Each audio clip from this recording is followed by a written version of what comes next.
My name is Christian Ashley, a seminary student and servant of God, and you are listening to the Let Nothing Move You podcast, a proud Anazal Ministries podcast.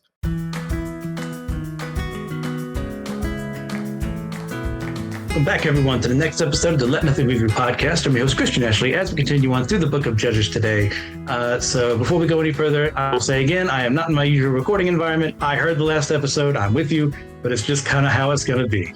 It's probably going to be even worse on this high rise here with, cops going by, ambulances going by, Chicagoans being Chicagoans. So, lovely city, but it's my antithesis in every way. But we're going to make it through. Thank you for your support and all those other ones. Joshua did what he could to fix the audio, and I think he did well enough with what he had. But I stressed we earlier because I'm not alone.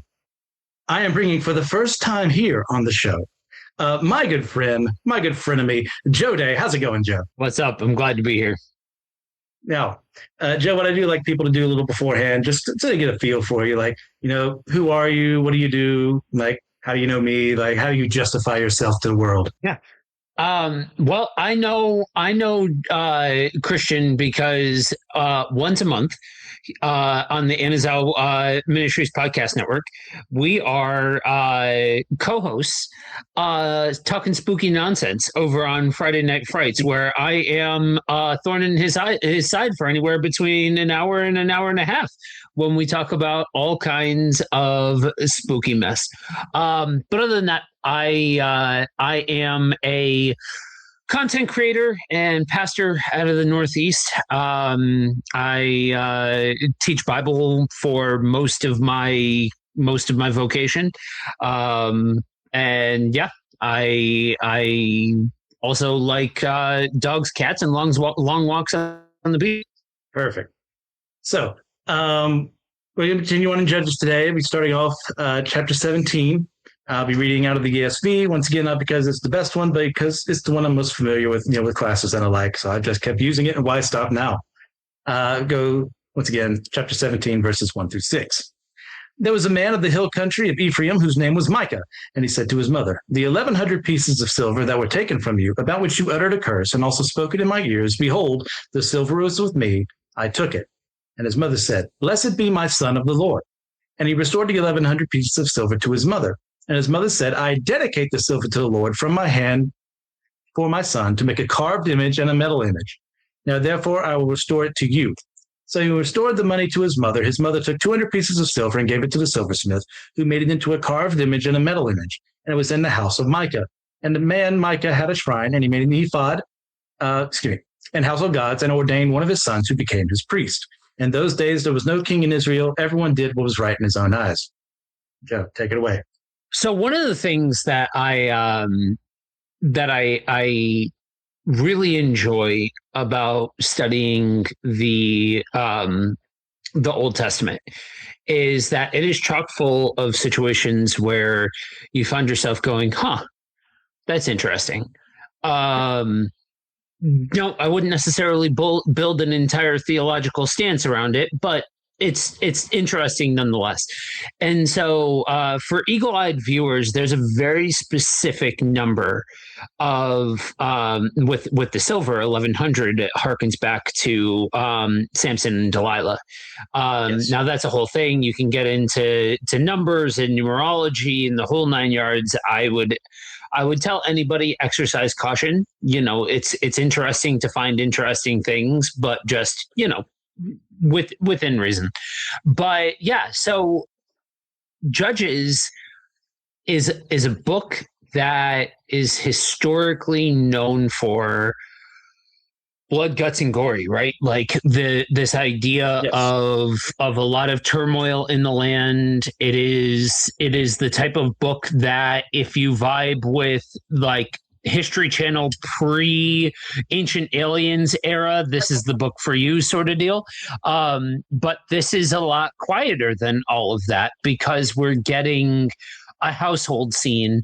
And what's interesting here is that we're being shown, okay, so there are big and grand and bloody examples of how to not follow the word of the Lord.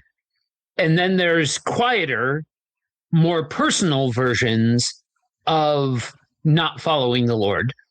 And you have a lot of pieces here of the religious imagery that, if you're following along to this point, should be very familiar, but almost being showcased at the level of like a graven image, like a household idol, like a pagan idol, just Yahweh flavored. Yeah.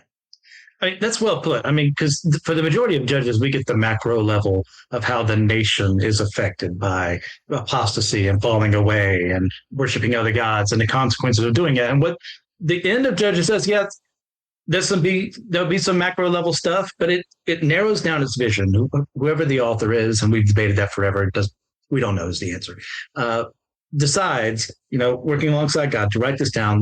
I've told you about how Israel's fallen away. Let me show you in the micro level. That is pretty much, you could insert name here for, the story wouldn't be the same, but it would be the same as in this person fell away from the Lord to do this. This person fell away from the Lord to do this. And we go to Micah and his family, and we start off like in what any other story would be a good thing. A son admitting fault to his mother. He stole. He gives it back to her, and she forgives him. Whoa, what a wonderful story. There'd be probably 20 different terrible, Christian movies about something like that. But then we get to how this is really bad. Yes, she forgave him, but what did she do with it? Oh, blessed be my son of the Lord. Great. Dedicate the silver to the Lord by making a carved image, a metal image. But you go, hold on there. We're stepping over boundaries. And what else are we to expect here? As we see, and something I brought up multiple times over through going through Judges, the Levites apparently aren't doing their job. And now we finally get to see some Levites later on. But for right here and now, focusing solely on his family, we see the degradation of the spirit in this little microcosm here that's going to expand outward later on through 17 and 18. Yeah. Yeah. And, it's, you can watch the track happen. And, you see it obviously if you're familiar with the rest of the Old Testament and the track of the Old Testament into Jesus, it is very much, yes, we are following the story of God's chosen people and the whole 9 yards and like the Old Testament, ancient time, ancient place, but it's still an example of humanity fumbling the bag and stumbling along the way. And what starts off as the corruption of Israel's enemies has become Israel's corruption. And that last line in the section is almost haunting in what it says. In those days, there was no king in Israel. Everyone did what was right in his own eyes. And you see that showcased in this section where you can have the pieces, you can have the individual components in all of this, but it's disordered. It's off from center. What we're doing is working with individual pieces, but to our own effect. Precisely. That line, it is repeated multiple times over in Judges. It is one of these thesis statements of Judges in that, hey, there was no king, not because kings automatically make people worship God, but because they provide a certain amount of stability that is easier for people to then go and do it. Everyone did what was right in his own eyes. Name a time in history where that wasn't in effect. Not even Israeli history, just in general. And I was kind of looking through this, looking for other verses to help support it. I'm reading this out of the NKJV, Proverbs 14:12. There's a way that seems right to a man, but its end is the way of death. Now, Micah and his family don't die in the story. Sorry, spoilers for something that happened 3,000 plus years ago. But what we are seeing here is a microcosm of multiple things that cause the death of many people over because they are trying to make themselves king. Instead of the idea being that God is supposed to be their king right here now. There is not supposed to be a monarchy. There isn't supposed to be that system of government that way. It's supposed to be looking upward to God. He's giving you rules. Levites are supposed to teach people. And here we are. No one's followed the rules. No one's listened. Well, not no one. Very few people have listened. And you wonder why we had all these troubles in the past. Writer of Judges, whenever this is being written, This is why, because people kept looking to themselves as king versus king God. Yeah. And I think part of what is so vital to understand gets lost in a post-enlightenment world. So the idea of not following God, meaning atheism, is a lot closer to modern than it is ancient. Yes. Back at this point in human history, it's very like you're not there, so you can't say it never happens. But as a culture, as a society, this idea that there's just simply nothing and just the human element, that's what's fantastical. That's what's out of the scope of imagination, because people, even back then, are looking for explanations as to the natural order of things, as to the world around them. And very often that came in the form of some form of supernatural, divine interaction. And these traditions, these ways, these rituals would be passed down and orated from group to group to group, right? Because you don't have, Bibles going out to you don't have the copies of the Old Testament. It sounds tongue in cheek to say that, but I think sometimes when we hear the language and we don't stop to sit in the moment, that's where we start to even subconsciously attach a more modern presence to what we're reading. And at this point, this is what it would look like to not really be following the way, following a facsimile of the way, but not really following the way. That it's not tantamount to atheism in the sense that you believe in nothing. It's that you've taken the pieces of what is present or what you've been taught, and you've rearranged them in your own way, almost in a close enough or that sort of thing. Now, like, I don't want to go any further than that in the prescribing any kind of motivation or anything else like that, because you don't want to speak for the scriptures, except for you're looking at an example of disordered worship. And that's why anytime we're looking at the Old Testament, it is so important to remember that this is God's continued story with humanity. Now, yes, culture needs to sit with culture, time needs to sit with time, history needs to sit with history, absolutely. But humans are still humans. Yeah. And this idea of disordered worship, well, I don't know, man, throw a stone, throw a rock. You'll hit 17 different examples inside of 30 seconds. I don't even need to name anything. We're all guilty of disordered worship in some way, shape, or form. Jared brings up an excellent point in that, atheists and agnostics have always been a thing for the most part throughout human history, but they're, at this point in time in history, they're the weird ones. The natural thing is for someone to select a pantheon or your one god in that pantheon and be like, that's my guy, that's my gal, or these two, these three, what have you. For Israel to be monotheists, they are also the weird guys when they're actually doing the job. So keep that in mind as everything is going on here. Our human tendencies now, we go, yeah, post-enlightenment is a good way of putting it, because we're thinking more humanistic, more the idea of self being governor of my life. Yeah, that makes more sense to us. Then, yeah, they would think of themselves as governing their lives under the authority of whoever God they were under. And yeah, that's where we're at here. So one of the things, I have two other things here. I don't know how much you have. One thing I do want to note is that this is a time of throughout period of Judges, once again, another time of apostasy. And yet, look at what Micah and his family have.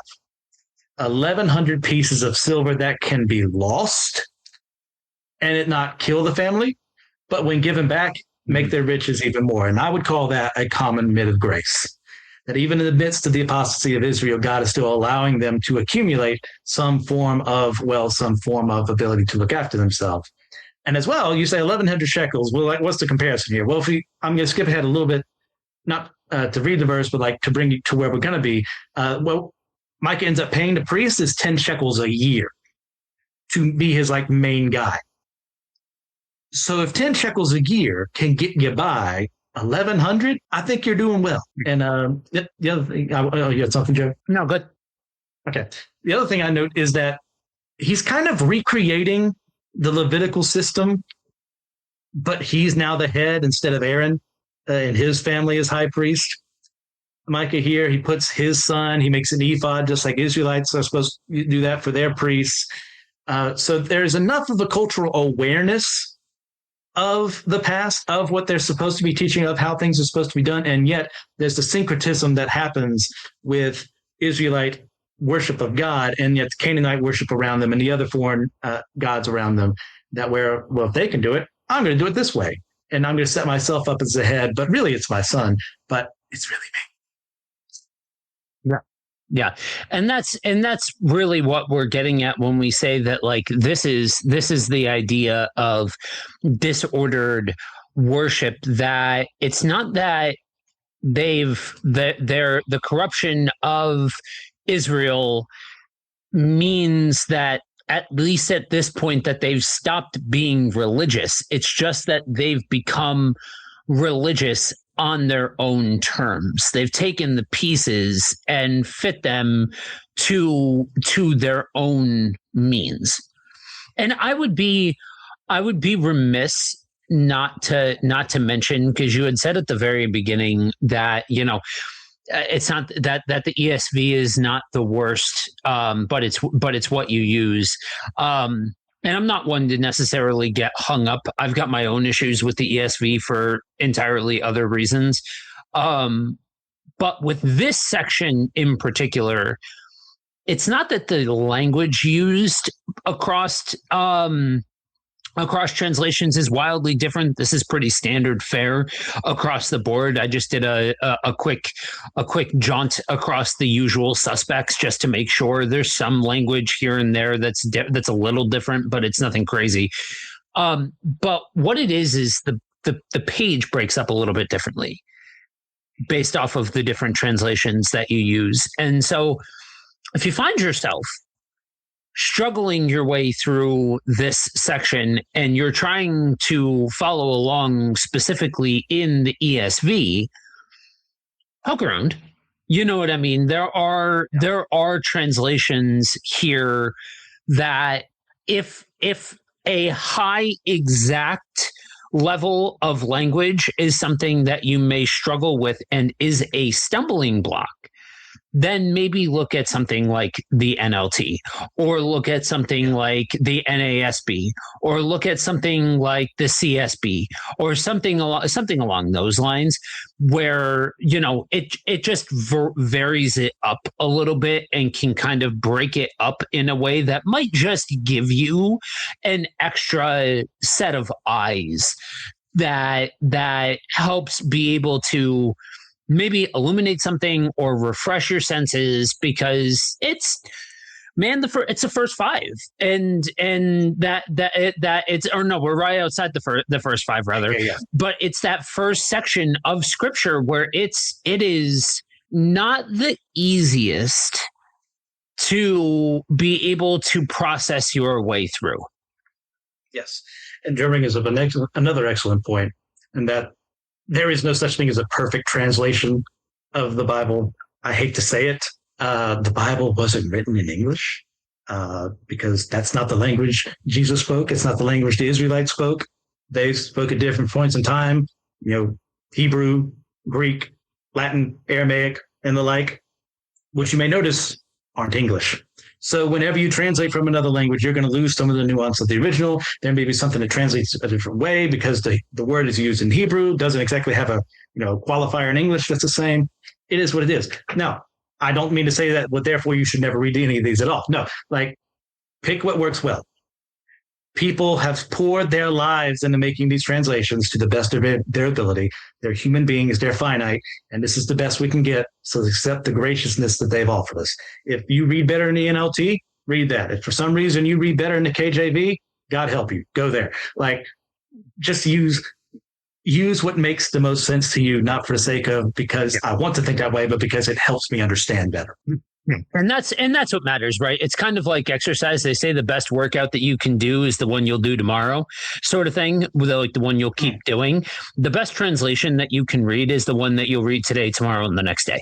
That you can find comfort in. Now, there are 75,000 different translations out there on any standard platform, and so there's a million asterisks that we can't cover here as far as translations go. But your standard set of ones that are your usual go-tos, you could find a comfortable spot in any of those in this section. But yeah, I mean, we're off to the races here on this idea where, you know, you are getting, in a nutshell, like, but based on the time frame that we are in and the culture that we are in, we are getting the marriage between religious iconography in the Jewish sense, coupled with standards and practices of the pagan the pagan practices that would be in effect also during this time. And Christian used the 50-cent word that you would use to explain the marriage of those two things of syncretism. Yes. Yeah. So you have anything else to add for 1 through 6? You're good to move forward. All right. We'll finish off chapter 17 by going through verses 7 through 13. Now there was a young man of Bethlehem in Judah, of the family of Judah, who was a Levite, and he sojourned there. And the man departed from the town of Bethlehem in Judah to sojourn where he could find a place. And as he journeyed, he came to the hill country of Ephraim, to the house of Micah. And Micah said to him, "Where do you come from?" And he said to him, "I am a Levite of Bethlehem in Judah, and I am going to sojourn where I may find a place." And Micah said to him, "Stay with me and be to me a father and a priest, and I will give you 10 pieces of silver a year, and a suit of clothes, and all your living." And the Levite went in.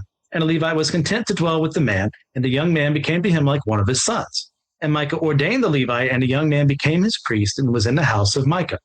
Then Micah said, "Now I know that the Lord will prosper me because I have a Levite as priest." First thoughts, Joe? So it's interesting because at quick glance, it might not seem outside of the realm of standard operating to have a Levite kind of wandering, so to speak, because they don't have a land of their own. However, this whole thing is presented in a way that feels like it's not suggesting the idea that he's nomadic in a stable sense, but sojourning in a way of trying to find stable land where he can actually find residence or be able to find solid footing. And there's this greater instability that he's experiencing as a Levite with the state of things at that point in time. And so when Micah invites him to stay and hires him on and he accepts the offer, we're already, before we get into Micah's point of view, we're still within that realm of, man, this is disordered. This isn't this is not how the Levitical system was originally designed to work. And then you have Micah's point of view, where just shortly there before, he's developing his own system inside of his house. He appoints his son, and now he's upgraded. Now he's got the right pieces in place. And one of the things that is very prevalent, and I'm going to use very specific words here because words mean things.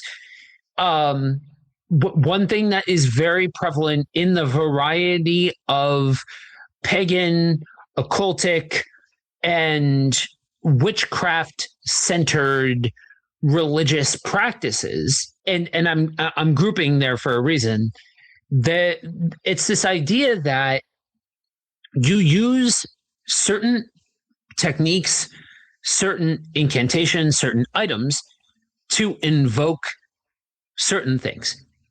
And it's very much an A plus B equals C.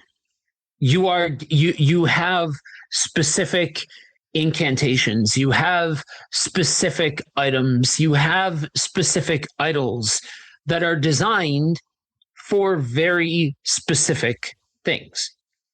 And so when we're saying that this is, he is treating Yahweh flavored iconography in the same way that pagan worshipers would be utilizing their images or their items, that's not just Christianese for the godless heathens. That's an actual religious practice that is being utilized here just to try to invoke God. And now I have one of his priests, and so now God has to listen to me because I have the right items in place. Yes. I mean, some examples of this in our modern age would be things like Shintoism and Buddhism are both very influenced by the other in many respects, depending on where you are in the world, especially in Japan. Like there'll be Buddhist practice brought into Shintoism, Shinto beliefs into Buddhism, because maybe some Buddhists believe in some of the kami, and kami doesn't necessarily mean God. It can mean gods. It's a multifaceted word. It can also mean kami-sama would be God, our God in that sense as well. You get things like, Santeria is very Catholic influenced in the modern age because it's built off of the slave culture that came, especially in Louisiana, in that region. Vadun as well would be something influenced by Catholicism, where they kind of come together. So this is an example of that. Like, we'll take these things that we're already aware of, like, priests and God, Yahweh, all that, and we'll put them together in a neat little bow, call it this instead. Or we already have this thing, we'll just add it on, like, the Romans would do when it came to the gods they would worship. They came in, said, oh, Zeus is pretty cool, we're going to call him Jupiter, so on and so forth, to the point where we get to everyone knows the part in Acts where Paul speaks of the unknown God, because they were afraid of offending a God they didn't know. So they put the worship there for that God in Athens. And when it comes to this priest, as Joe brought up earlier, this is a bad sign. Well, why? Well, because, as we've talked about before, if you remember our time in the Pentateuch, God had set up a system for his priests to where they would be cared for and looked after under the presumption that they were doing their job. So they're supposed to support the people so that they can do their job. The people are supposed to support them so that they can do their job ministering to the people. So what we see here is the antithesis to that, where neither one's doing their job. And now this man is living in a city that isn't yet, they don't have cities of their own. They have regions they're supposed to settle. Bethlehem was not one of them. And that speaks to the destitute nature of the Levites as a whole, that he had to go to a place where his people weren't associated with. Yeah, they would go there and serve people occasionally, but like they weren't some monk errant or something like that. They actually had a purpose behind what they were doing. So him taking up this job tells a lot about him, because he's looking for stability and he's looking out for self. Mm-hmm. Yeah. And for folks that would be looking more domestically, a lot of what we're talking about here is found in things like neo-paganism that takes a lot of different religious practices and presents them in in a unified way, almost like you're building out a toolkit of different influences and things like that. And now, if a neo-paganist listened to everything that I just said and happens to be listening to the show, they might be angry at what I just said, because I called a spade, but it's a spade. Yeah. Because it's not an actual. It's a very new religious practice that is, an amalgamation of a lot of different other things. And so when this is the power of, being able to understand and look at a wide lens everything that leads to this point, and why it's so important not to take the Old Testament in sound bites at any point in the Old Testament, because you take one part of the Old Testament in a soundbite and you're arguing over science that doesn't exist in the Bible. You take another point of the scriptures and you're arguing about who God's chosen people really are and who remains and who the descendants are and who's actually getting into heaven. You take another part and you've got entire spin-offs from that move far away from Orthodox Christianity or Orthodox Judaism. And so understanding something like this means understanding the role of the Levitical priest, understanding what proper religious practice would have looked like and should have looked like, the state of things at this point in time, and understanding that this is essentially the play that God called was going to happen as an effect of what they were choosing. And that's where you see like this progressive degradation and then, high points and low points along the way, and that kind of continued trend that kind of leads to Jesus and then, going beyond. But if you don't come with at least a basic understanding, my first question is, why are you starting in Judges? My second question is, or my second statement would be, this is where you stumble, because you're starting a book partway through, literally and figuratively. Context is king throughout Scripture. The Bible isn't meant for pick your own verse of the day and then attribute it to whatever you want. Like, that verse comes with weight, and the weight is what came before it and what comes after it. And this doesn't make sense unless you've read through the Pentateuch and gone, if you don't follow me, this will happen. And when you don't do this, this is what's going to happen. God promising all those things, we see the fulfillment of that here. And one thing I also want to note here is, once again, like we said earlier, this is a microcosm of Israel as a whole. We have Israel as a state, as a people, is doing exactly what Micah's doing as a nation. But focusing down, we now have names. We have proper nouns used here, so we can go, instead of, a people, you can just make them some nebulous thing. No, you can't do that right here. We have a person. And that person, like all men, presumes that he has the authority to set up the way, set up his life the way that he wants to through this false religion. But like all false religions and all false beliefs, it means nothing in the end, because he can't save himself. He can't do anything to make things right between him and God. He is focusing on self and dragging other people into it, which makes it worse. Right. The reality is the Levitical priest here is moving into the realm of religious professional rather than faithful servant of God. Yes. And absolutely, religious legitimacy can't sanctify disobedience. Micah is showing that the goal here is not to be transformed by God or to worship God in the most authentic sense. He wants to secure blessing from God. And the reality is that yes, context matters, not jumping outside of the realm of the Old Testament too far. But a universal truth is that a religious title cannot sanctify a disobedient system. Yes. You can call yourself whatever you please, but if you're adding and subtracting and taking away and reordering and all of the above, then you have to ask the question, how far away did you move from the source material?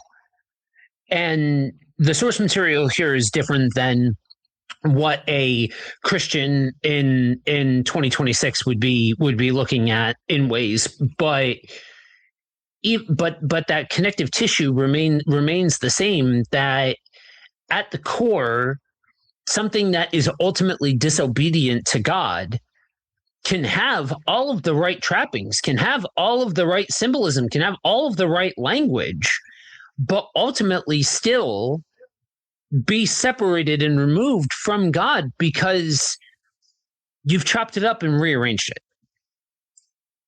Precisely. And how we end 13 is like one of the perfect examples of that. For those of you who remember, Pastor Will and I did Exodus 20 on the 10 Commandments forever ago. And we talked about using God's name in vain. We used how, yes, GD it, wrong way to use his name. But that's not the primary way it's intended.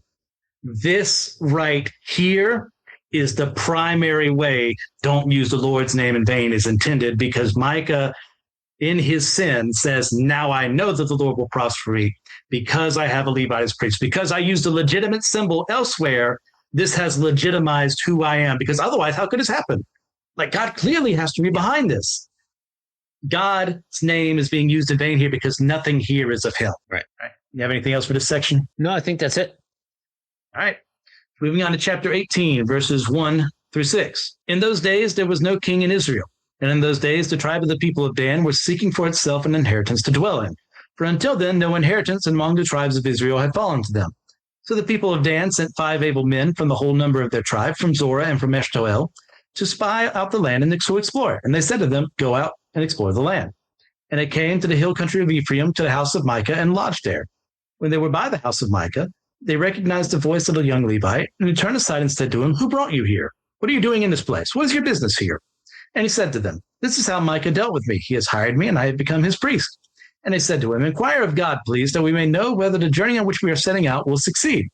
And the priest said to them, go in peace. The journey on which you go is under the eye of the Lord. So it's interesting here because the story shifts from a single household into the tribe of Dan.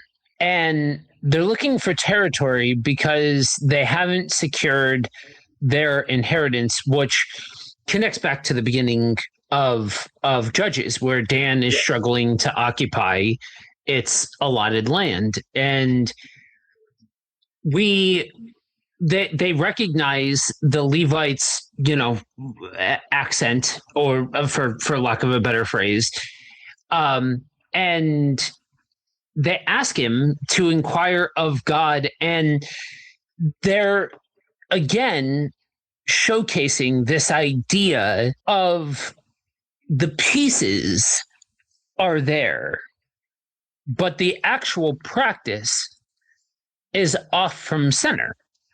Yes. The Danites aren't truly seeking surrender to God's will. The Levites' answer sounds like divine approval, but the narrative makes us as the reader suspicious of that. It's presented in a way where you have to second guess whether or not this is something that's actually coming from God, or if the Levite is staring down an entire angry tribe in front of him, like, let me just tell them what they want to hear and 23 skidoo my way out of this situation. You know what I mean? Yeah. Or again, not to, there's always room for kicking the can around as long as you can separate fact from fiction and understand what is gospel and what is speculation. So this is firmly sitting in the realm of speculation. Maybe he'll get a kickback. Maybe he'll get something out of it, because we've already seen that he's a gun for hire. And he'll prove to be that way later on. Again, yeah, this is, as mentioned multiple times over while we've been in Judges, not everything here is happening in chronological order. Things are taking place out of sequence for the sake of the narrative that's being told. We don't know exactly when in their history this is happening. This is probably pre-Samson. And then it appears, we'll get to that, it's one of those times where they may have split off, some of them closer to Judah and Philistia, and the rest up here where they're eventually going to go. We don't know is the simple answer. But what we do know is that, as Joe mentioned before in Judges, they had the opportunity to actually serve God and do what they were supposed to do and take the land that was supposed to be theirs. They failed because they didn't. And that land was part of where Philistia was. Judah was supposed to take some of it. They were supposed to take some of it. And if they had done their job, there would have been no Philistines. Unfortunately, they didn't. They ended up in the situation they're in now.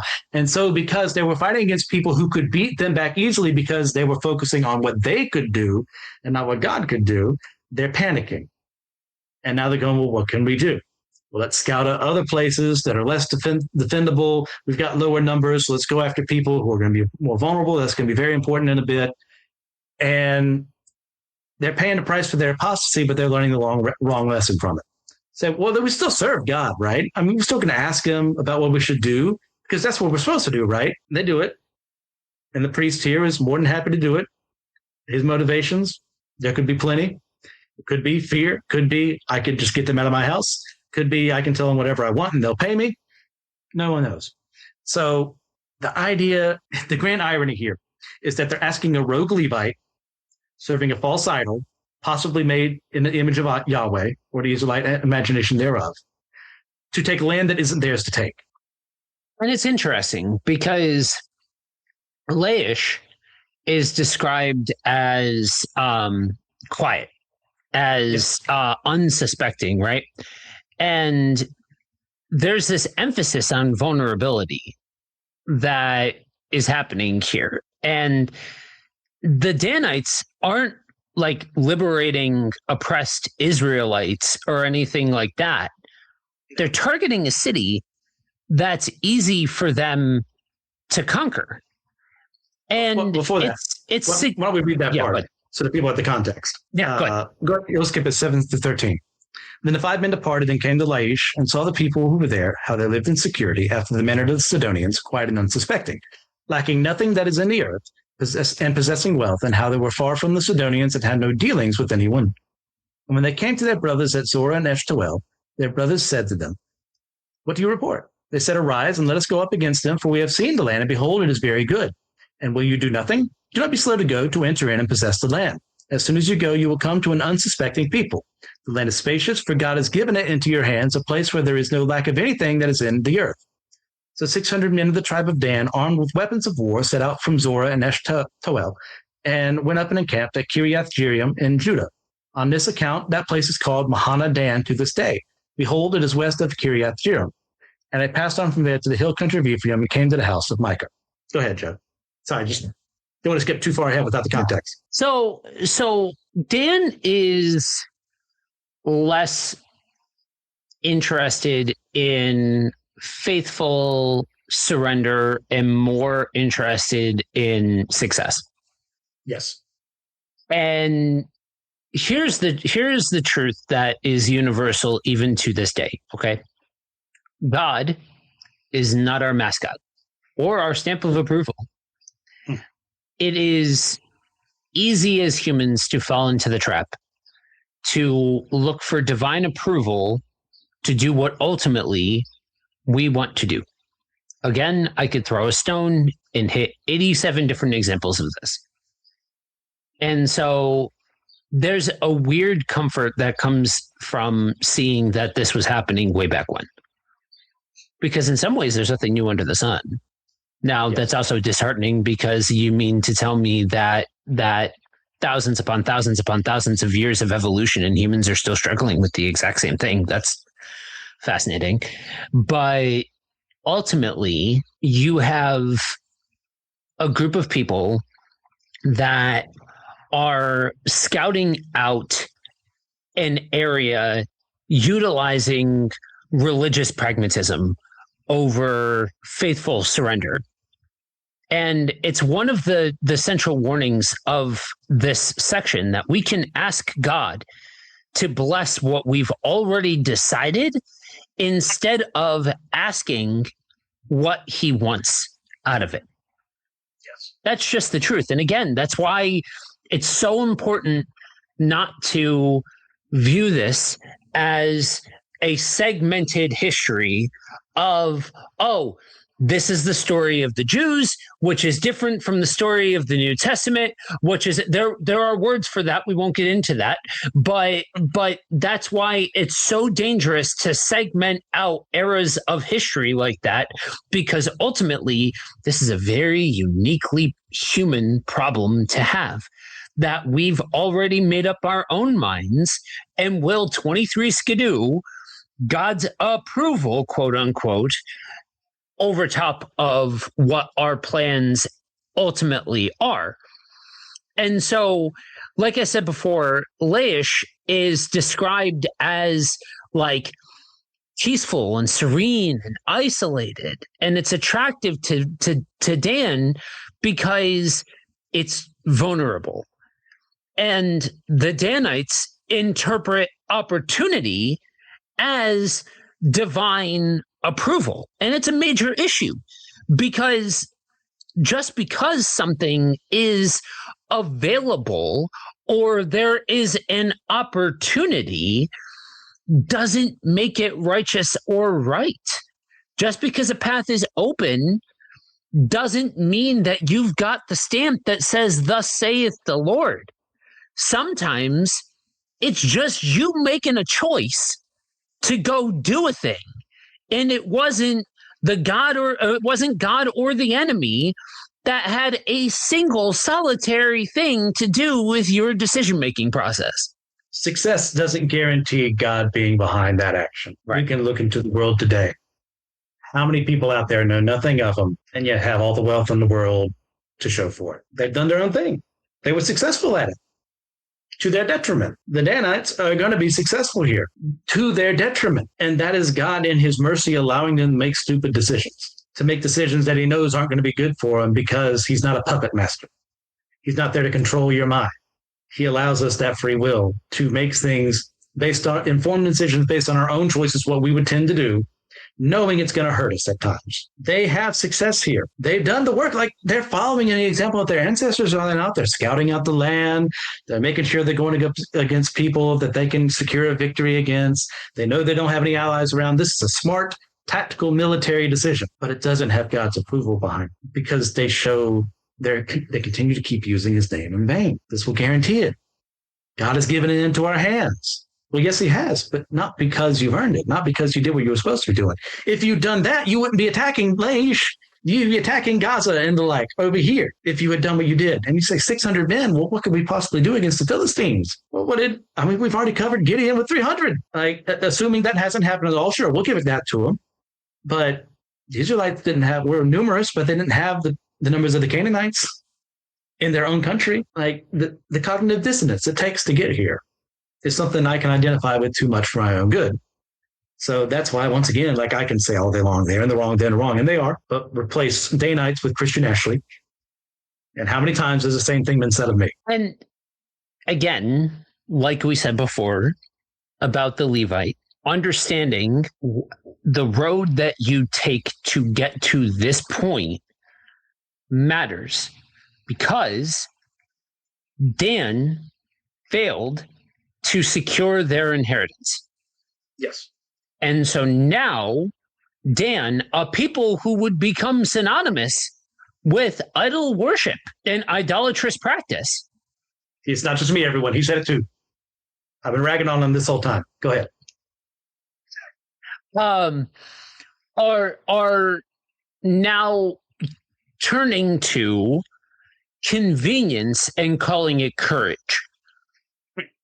And they're seeing this area and saying, okay, we will be courageous enough, even though we failed over here, to secure this land, so that way we have longevity and this, that, and the other. But what you're doing is you're capitalizing on an opportunity, and because that opportunity exists, you're calling it God ordained. And make no mistake here, these are not some pure and innocent people who didn't deserve, to have the destruction that was faced by every other Canaanite city. Because if you look at the tribal allotments, this area in Joshua would have been given over to the tribe of Naphtali, which shows Naphtali didn't do their job. So that means these aren't some plucky civilians who've never done anything wrong, like they need to be protected with the seven severai, whatever, from the Danites. Like, no, these are just as evil Canaanites as everyone else in the land who are under the same law to get rid of them, lest they remain around the Israelites. However, there is a right way to do things and a wrong way to do things. You may notice Dan, the tribe of Dan, is not called the tribe of Naphtali. So it is not their job, unless asked by their fellow tribesmen, which happened multiple times throughout history. We saw at the beginning of Judges, Simeon and Judah working together, tag teaming the Canaanites around them. God helped them through that. If they had done this, that'd be one thing. But Dan is doing this for self, for the sake of a tribe, not for the sake of serving God, not for the sake of doing what he asked them to do, for the sake of having an easier go of it. Right. And that's the highlight that is present here, that the author seems to be highlighting the moral emptiness of the situation, not necessarily the innocence of Laish, but the fact that the motives behind what's happening here are very skewed. Yes, immensely so. Have anything else you have for this section, Joe? No. All right. Moving on, we'll go through verses 14 through 26. Then the 5 men who had gone to scout out the country of Laish said to their brothers, "Do you know that in these houses there is an ephod, household gods, a carved image, and a metal image? Now therefore consider what you will do." And they turned aside there and came to the house of the young Levite at the house of Micah and asked him about his welfare. Now the 600 men of the Danites, armed with their weapons of war, stood by the entrance of the gate. And the 5 men who had gone to scout out the land went up and entered and took out the carved image, the ephod, the household gods, and the metal image, while the priest stood by the entrance of the gate with the 600 men armed with weapons of war. And when these went into Micah's house and took the carved image, the ephod, the household gods, and the metal image, the priest said to them, "What are you doing?" And they said to him, "Keep quiet. Put your hand in your mouth and come with us and be to us a father and a priest. Is it better for you to be priest to the house of one man or to be priest to a tribe and clan in Israel?" And the priest's heart was glad. He took the ephod and the household gods and the carved image and went along with the people. So they turned and departed, putting the little ones and the livestock and the goods in front of them. When they had gone a distance from the house of Micah, the men who were in the houses near Micah's house were called out, and they overtook the people of Dan. And they shouted to the people of Dan, who turned around and said to Micah, "What is the matter with you that you come with such a company?" And he said, "You take my gods that I made and the priests and go away. And what have I left? How then do you ask me, what is the matter with you?" And the people of Dan said to him, "Do not let your voice be heard among us, lest angry fellows fall upon you, and you lose your life with the lives of your household." Then the people of Dan went their way, and when Micah saw that they were too strong for him, he turned and went back to his home. So, is it me, or does this read like theological satire? Think about this for a second. Micah's gods can be stolen. His priest can be brought, and his religion can be carried away by somebody stronger. The whole scene exposes the emptiness of it. It feels like it's like a form of satirization. It's a farce on proper theology. Yeah, precisely. I mean, don't you think this God that had been served in this household would have been angry about being forced to leave? If he was so capable of protecting himself? Or do you think that he would have shown favor to Micah, who had given him a place to dwell? And yet Micah can't even defend his God? Oh, well, it's either because he's not real or because he has no power or something to that effect. So Why would you take him with you? he and Micah says essentially, you took the gods that I made, right? Mhm. And the idea here is that a god that you made and somebody else can take from you is not a god who can save. It's not a god that has authority or power at all. And the Levite is also exposed, and he's not grieved by the theft or idolatry. He's happy because he's been offered a larger platform, a larger sum. And the section shows religious corruption becoming mobile, right? The shrine doesn't disappear, it gets transferred to a tribe instead of an individual household. And that's something that needs to be considered even to this day, that a religious power that will be at the whims of the victor of whatever the situation is not a religious figure that's stable. It's one that will go as the winds blow. And again, like if as I say these things and I talk about the modern context and you're listening to this and you're like, hey, are they talking about me? You may want to pray about that.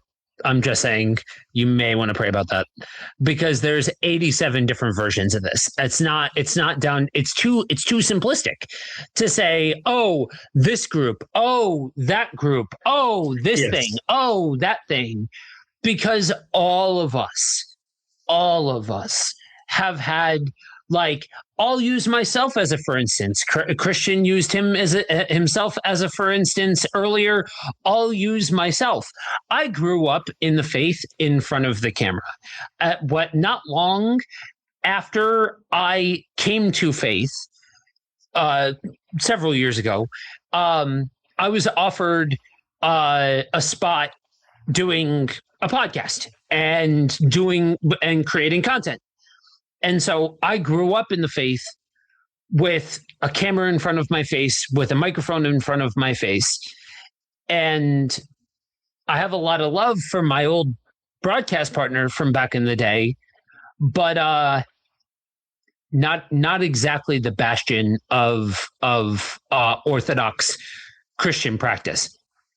And so you go back and you listen to some of the earliest stuff that I put out, and the theology is wild. It is not stuff that I would call things that I still stand behind, but I keep it out there because I want to showcase that somebody can learn and can grow over time, and that their theology forms over time and all of that sort of jazz, and is still forming. Because guys, the older I get, the less I have figured out. The older I get, the less I'm going to stand 10 toes down on. I've got the close-handed matters of the Christian faith, but the older I get, the less is involved in theology prime for me. And so, yeah, I've got speculation, I've got opinions, I've got points of view, I've got all of that, but it's all stuff that I'm willing to hold open-handed, because it's not stuff worth dividing over. It's not stuff that is ultimately theology prime.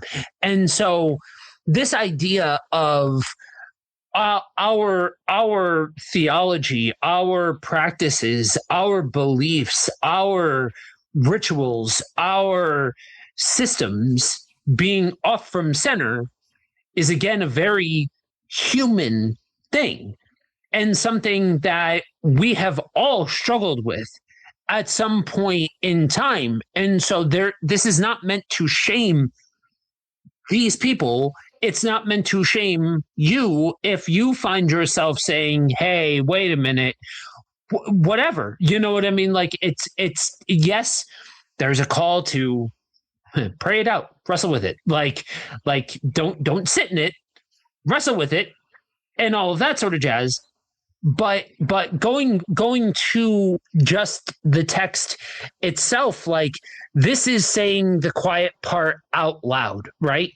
Because the Danites take the carved image, the ephod, the household gods, the metal image, and the list repeats and reinforces the complete transfer of Micah's system, thus highlighting how weak all of this is because it can be conquested.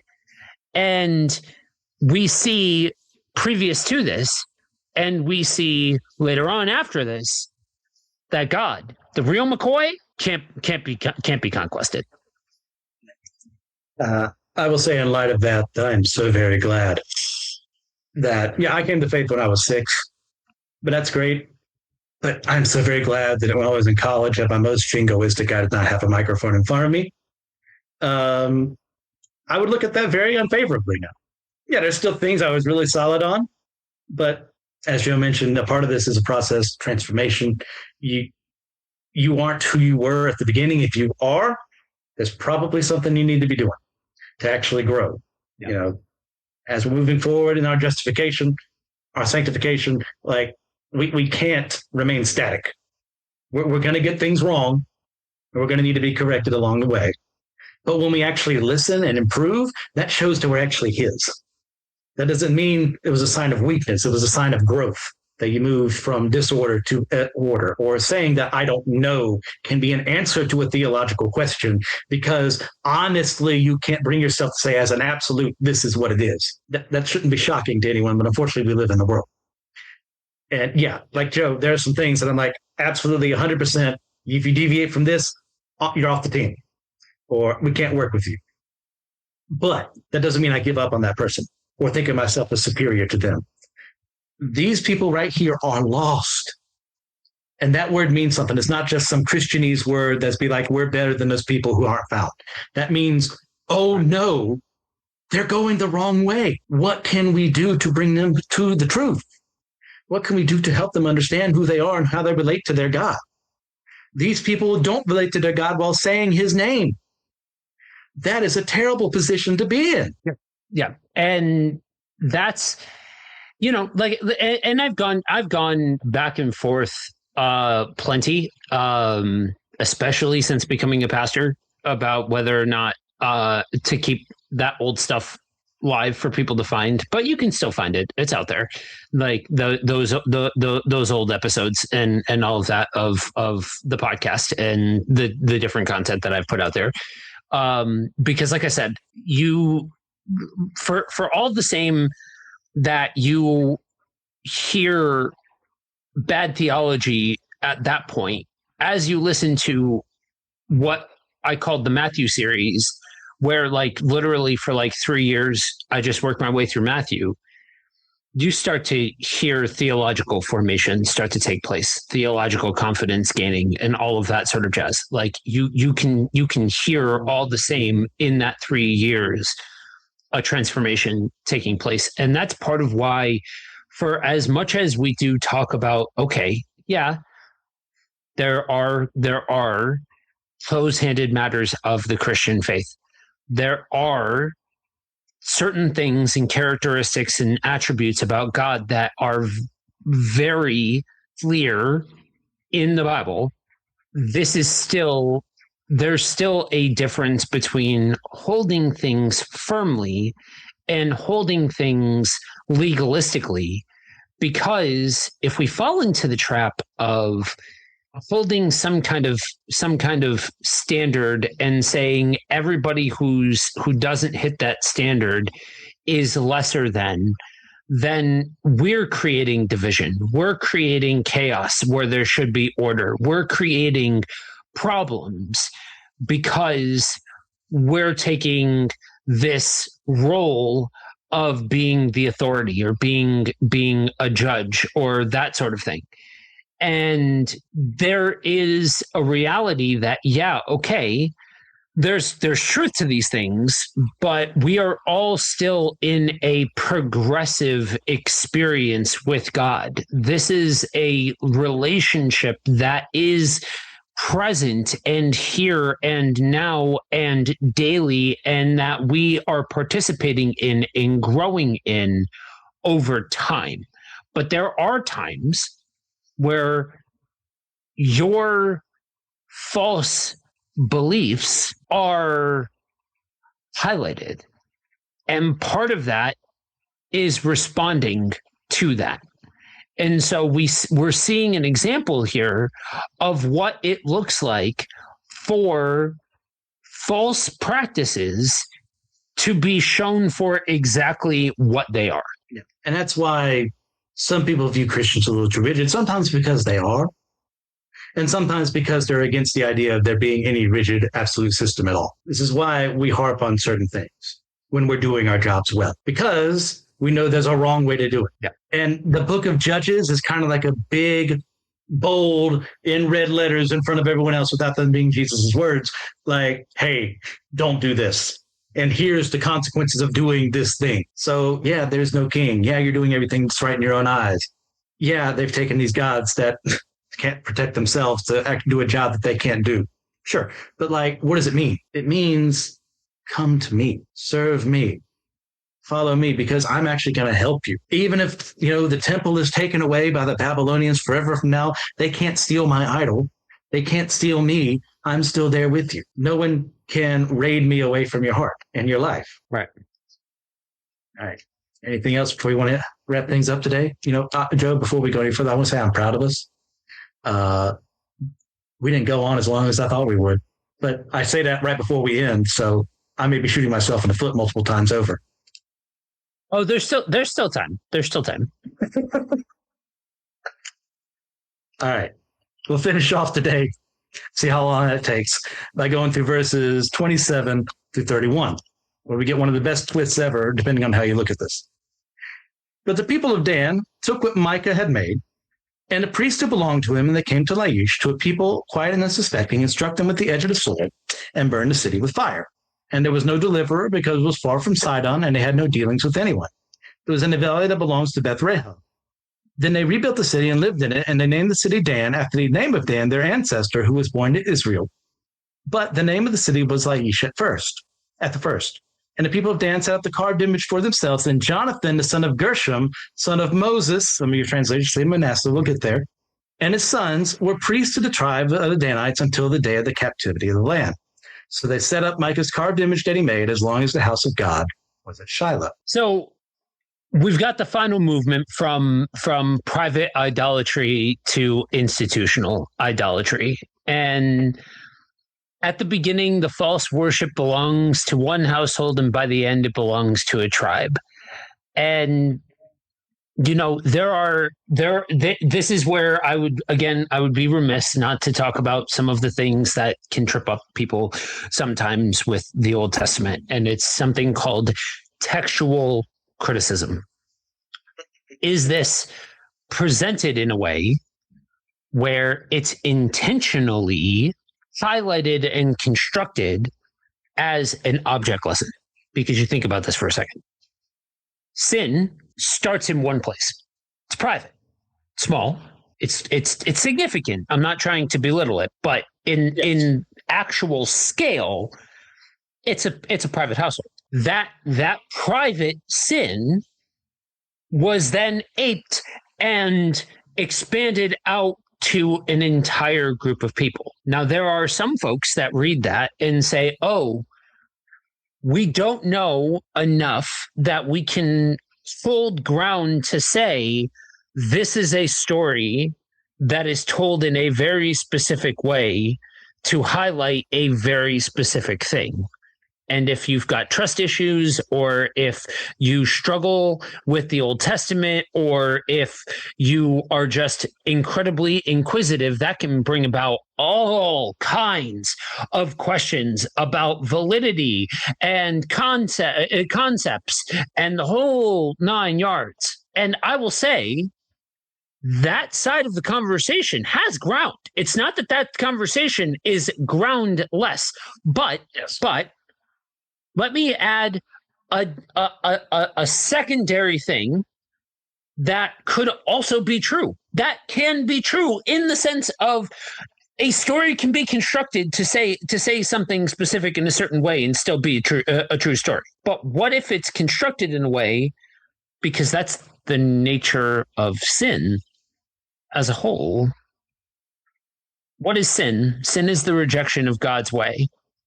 Sin is a way of saying I am choosing to walk my own way. Now, sin oftentimes gets lumped into all kinds of things like hell and shame and all of this stuff. And we can go immediately to hell, fire, and brimstone, especially when talking about the context of the Old Testament. But let's strip away the dramatics for a second and just ask the question, what is sin? And if we realize that sin is rejecting God's best for us, then that action, that whatever form that action takes, but that action, because worship requires intention, but so does rejection. That action influences your sphere, influences the people around you. You've put that out there into the ecosystem for other people to interact with and to engage with. And so what if this is just talking about the very nature and principle of disorder? That disorder begets disorder.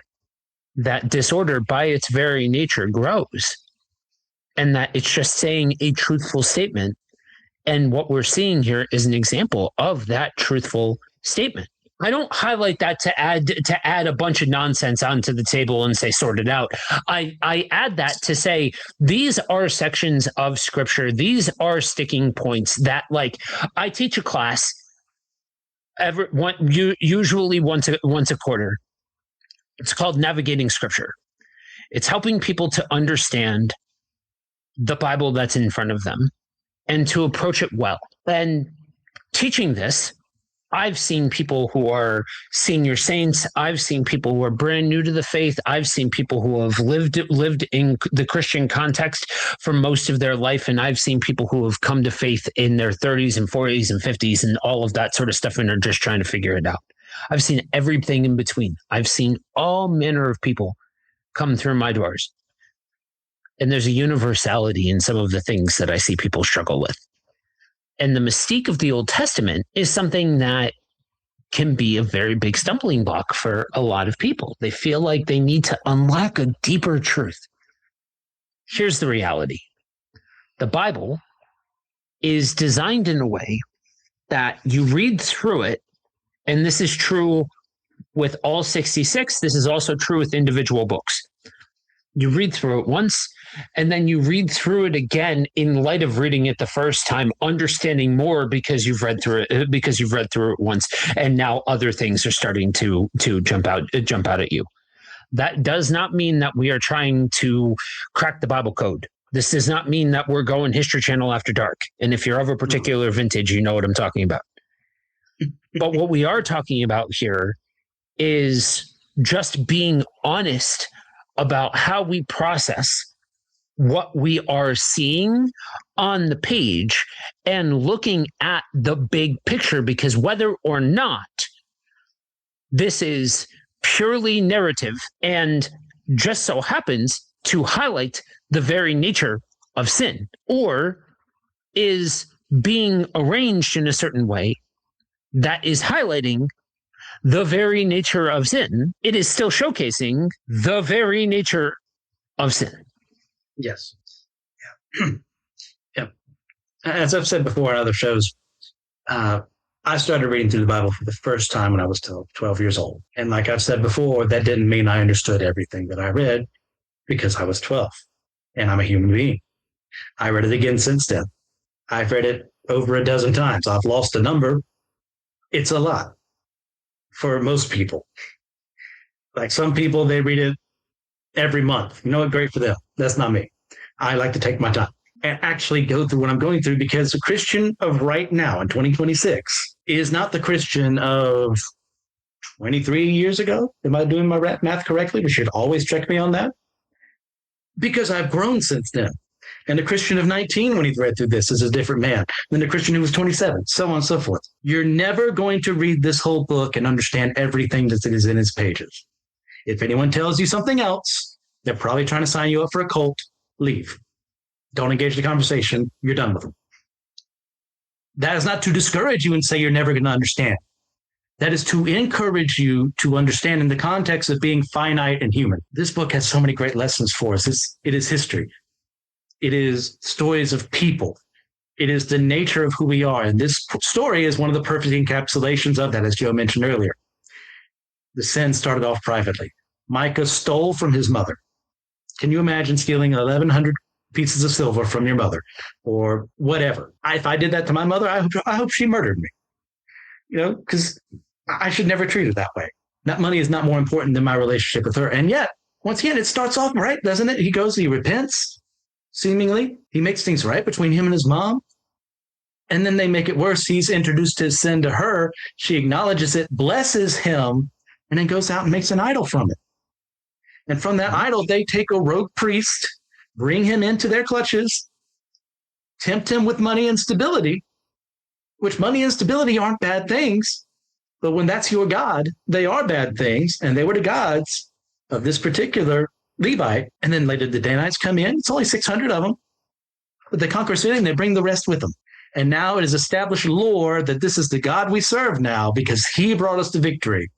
We may even call him Yahweh, but he's not the same Yahweh that we should actually serve.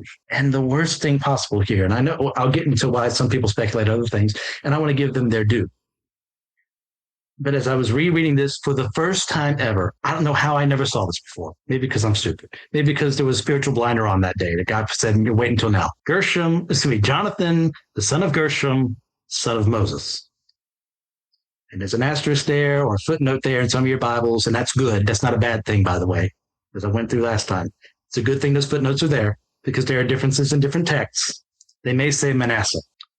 Okay, what does that mean? Well, once again, if you've been following along, if this is indeed who I think it is, which there is some room for doubt there, this is not one of those things we have to agree on. This is not, the nature of God, your relationship with Jesus, higher tier issues, theology prime, as it were.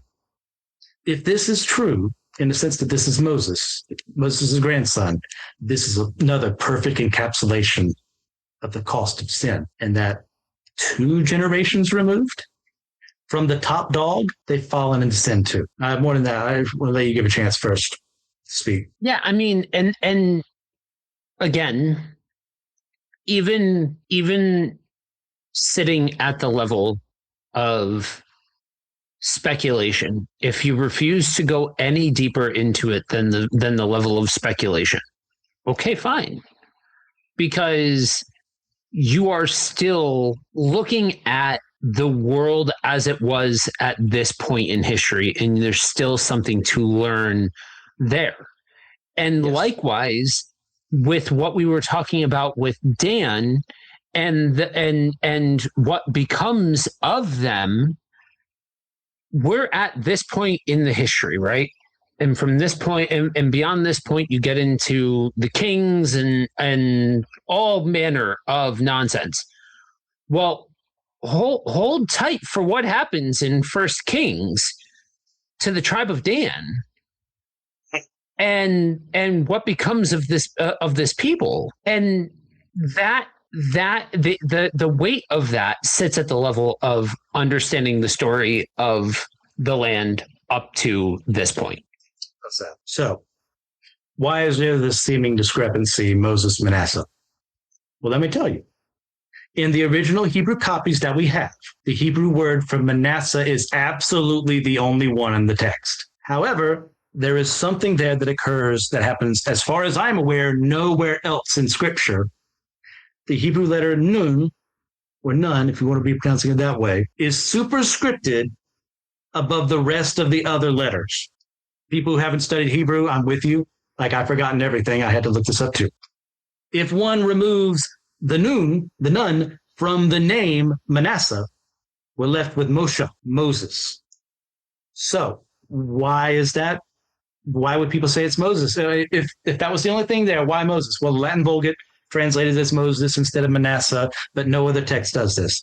English translators use either one, and the good ones provide a footnote that mentions the apparent discrepancy because they're not afraid of people being afraid of potential contradictions within the Bible. Now, does Moses have a grandson named Jonathan? Well, not in the account that we're given in 1 Chronicles 23, 15, and 16, reading from the NIV, which says, the sons of Moses, Gershom and Eleazar, the descendants of Gershom, Shubuel was the first. That's where it stops with Gershom's descendants. Now notice, it doesn't state that Shubael was the first descendant of Gershom, which means he had other children, which could explain this. He could be a grandson, not the grandson, but a grandson of Moses. Now, the same diction is used throughout Chronicles to like denote firstborns and the like, the most important ones, as it were, as they were establishing legacies. So they might not have mentioned Jonathan either because of his apostasy. We don't know. That's speculation. So why Manasseh? Right. Depends on who you listen to. Some people believe it's because the association with the king Manasseh, who we will see later on in Kings, which would, if that's the case, means this was either edited post-exile or the book was written post-exile. Which may be the case. I doubt that. I still think it was Samuel. I could be dead wrong. Other people have said other things, and they may be right. What's the answer? We don't know.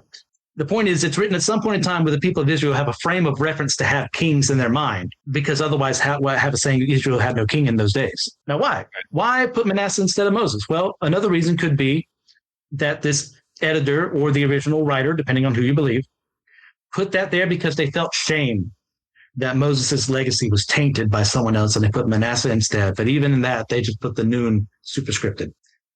And that, who knows? Because Moses was seen as the main guy, the Israelite of Israelites outside of David. Like, those are your two. Like, even you can throw Abraham in there too. So for him to have a grandson who did this, it's so shameful and scandalous. So that could be a reason why. I, however, believe it's a later editor who came in after this book was written and put it there because post-exile, Moses is really seen as the guy. Like almost to idolatry at certain points. But I could be dead wrong. So it could not even be his grandson. The point being, a priest who wasn't doing his job ended up doing another job that led people into sin. If it's Moses' grandson, does that make it worse? I would argue yes. But at the end of the day, someone still was led into sin. Someone wasn't doing their job. Israel did what was right in their own eyes. So, and I want to qualify. I want to qualify what you said as far as making it worse. So, the reality is, one of the areas that causes, again, a lot of tension and a lot of hiccups in how people read the Old Testament is carrying an expectation of historical documentation in light of present day. So everything is documented, everything is exactly how it was written, and all of that sort of jazz. The practice of documenting everything is closer to modern than it is to ancient, and yes, especially when you consider the means for doing so. So stories were usually what were passed down, and highlights or specifics were what were passed down. And in a honor shame culture, a person's legacy and family line mattered. And having somebody in your family line that is disruptive to the norm or has strayed away or whatever is a big deal to the legacy. And so that is where it sits at the level of it's more impactful if it is, because that highlights the fall in a different kind of way. And for post-exile, for those of you that don't know, and this kind of even gets into like New Testament stuff and why things were being taught the way that they were taught, and why certain groups of people were acting the way that they were, and all of that sort of stuff. The idea here is that if you followed well enough, you would win back God's favor.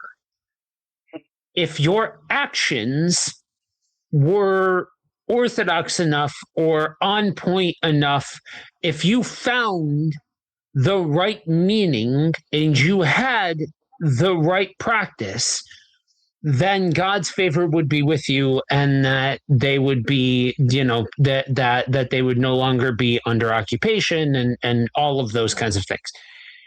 And the benchmark, the paradigm, the epitome for that idea was Moses. And so Moses became the figure behind right living, proper execution of the law, all of those kinds of things, to a point where there was a misunderstanding of practice over relationship and all of that. And that's where you get into Jesus's teachings and all of this sort of jazz. But when you're looking at heritage, when you're looking at firstborn and family dynamics and all of that, it would have been logged in a very specific way for a very specific reason. It would have highlighted something very, very specific. And just because you don't get a full and exhaustive family tree doesn't mean that there isn't more happening behind the scenes that you don't necessarily see. You know what I mean? Yes. It just might not be on the page and highlighted as the most important for chronology and all of that. And so, is it the smoking gun that says that it was Moses? No.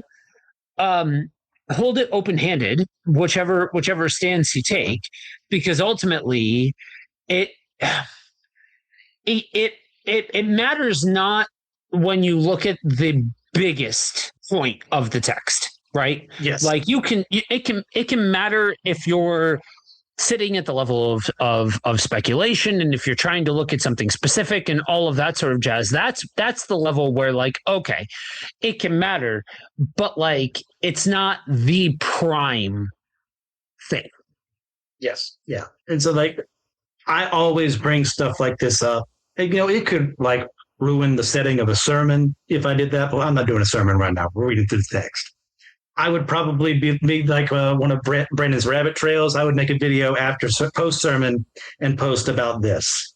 And so that way people aren't distracted from the main message. But since we're doing this more casually in this environment, I bring it up because I know someone out there is going to have the question. And if I can head you off at the pass, I'm going to head you off at the pass every time. So you're not left feeling conflicted or weird. I'm like, am I wrong to have this doubt or whatever? Like, no, you're not wrong to have doubt. We've been over that many times before. Doubt can be a very useful tool. Questions are one of the most useful tools you have in your arsenal. So if you have a question and you go, Moses, well, that's kind of weird. Does he mean the Moses? Oh, wait, why does my Bible say Manasseh? Is there some contradiction here? It's like, well, no, let's slow down and let's think. And another thing that kind of comes in with this idea is the exile that they mentioned. The exile that's mentioned here, what is it? Well, there's multiple speculations about that too. So we'll move on to this one for a second, and we'll finish off wherever we want to finish off in a bit. It could be that this is talking about the exile of the Ark of the Covenant after it was lost in the battle with the Philistines and wasn't really restored correctly. David brought it back, but Solomon was the one who put it in the temple. And maybe at that time, the Danites stopped practice. Or maybe at the time of David, they stopped the practice. Or maybe King Saul even. Give him some credit, maybe. It could also mean it was the exile of the land of Dan itself being over when they returned to worshiping God at some point in time in their history.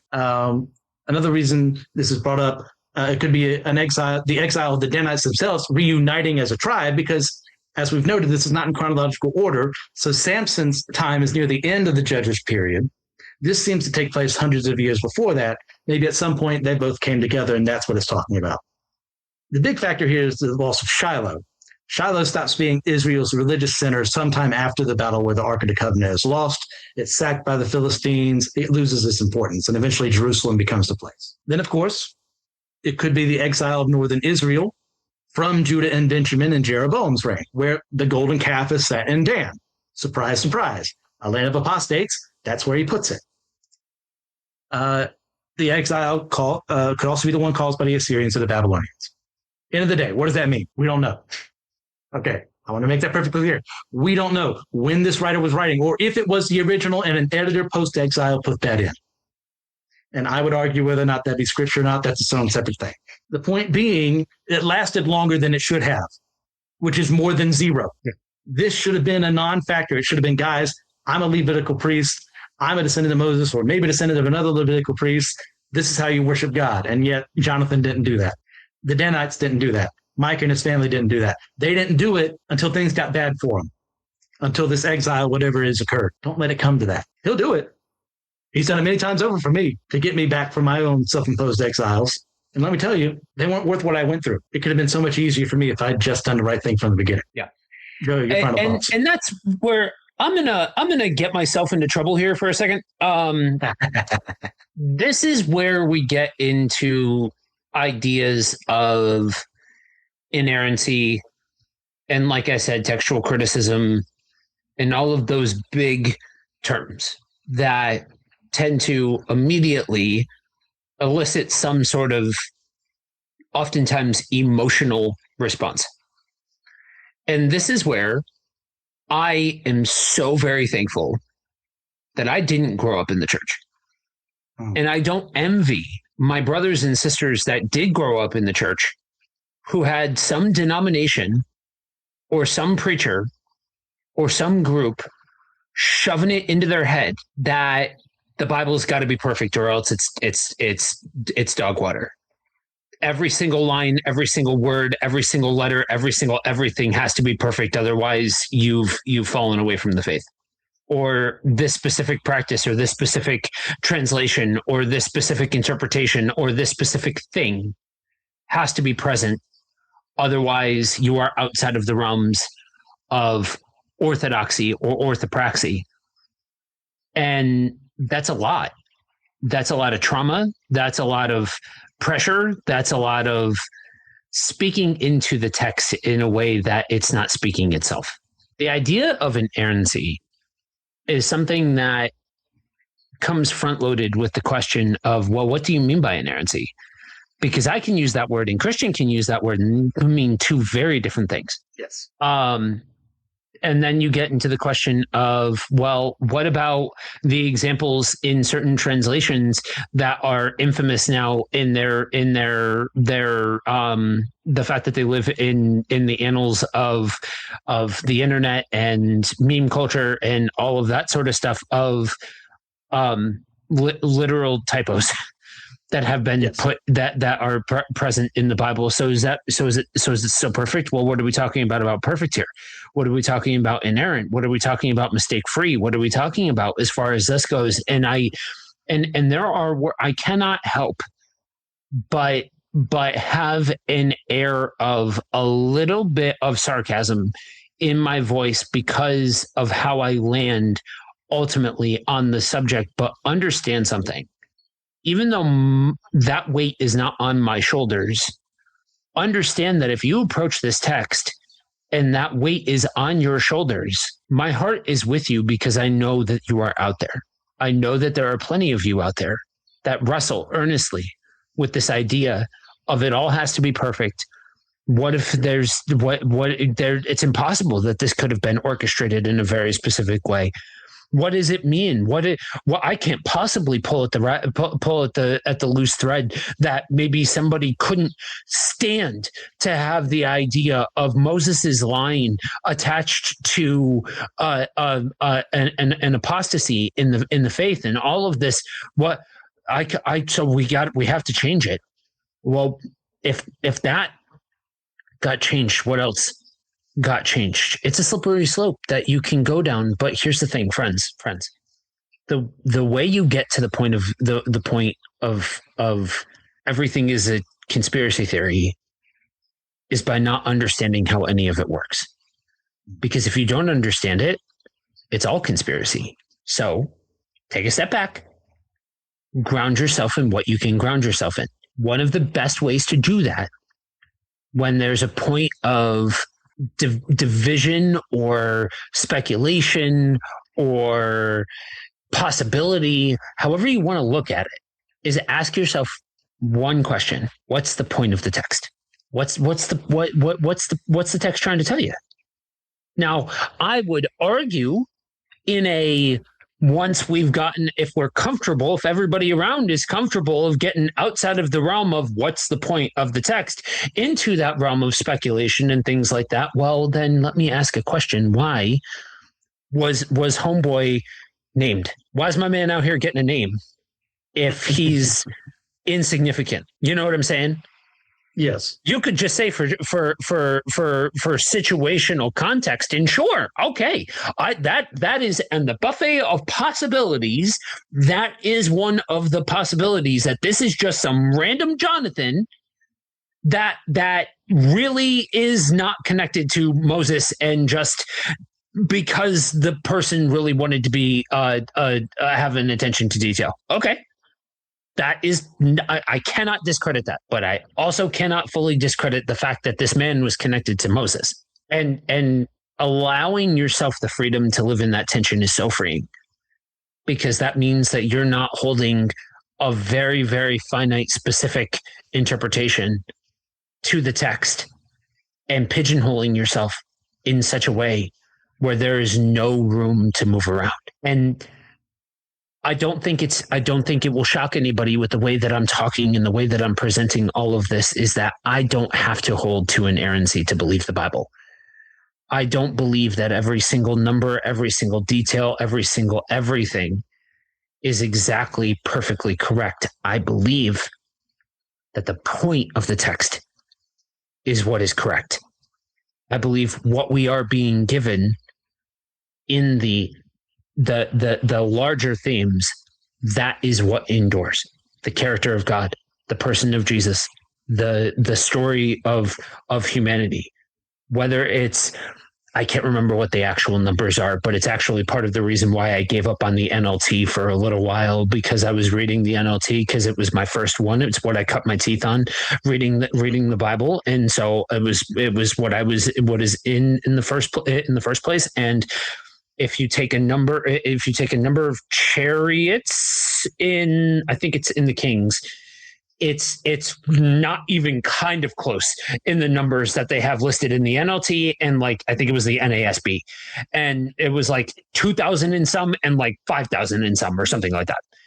And I was like, and I tripped because I had no basis of foundation of processing a difference in two different translations, and so I'm like, nope. Can't trust it. Can't do it. Nope. And the church that I now pastor in, we generally teach out of the NLT on a Sunday morning for the purpose that there is a whole wide demographic group in our church.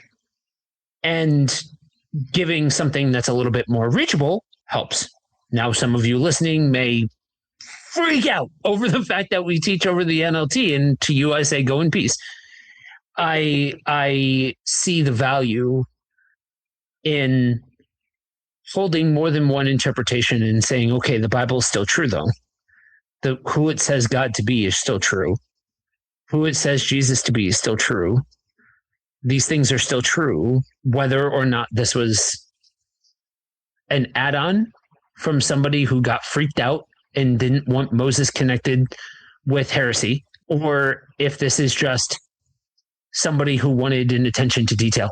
And this isn't, and it just so happens in saying like, oh, this could have been Moses, but it also could have been Manasseh as well. I don't know, but you don't need to know.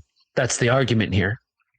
And so if you hear that and you're freaked out, just, I pray peace for you, that you can sit in the reality of what God is, what is being highlighted about God, and just accept that there are just some things in antiquity that we will never know on this side of the veil.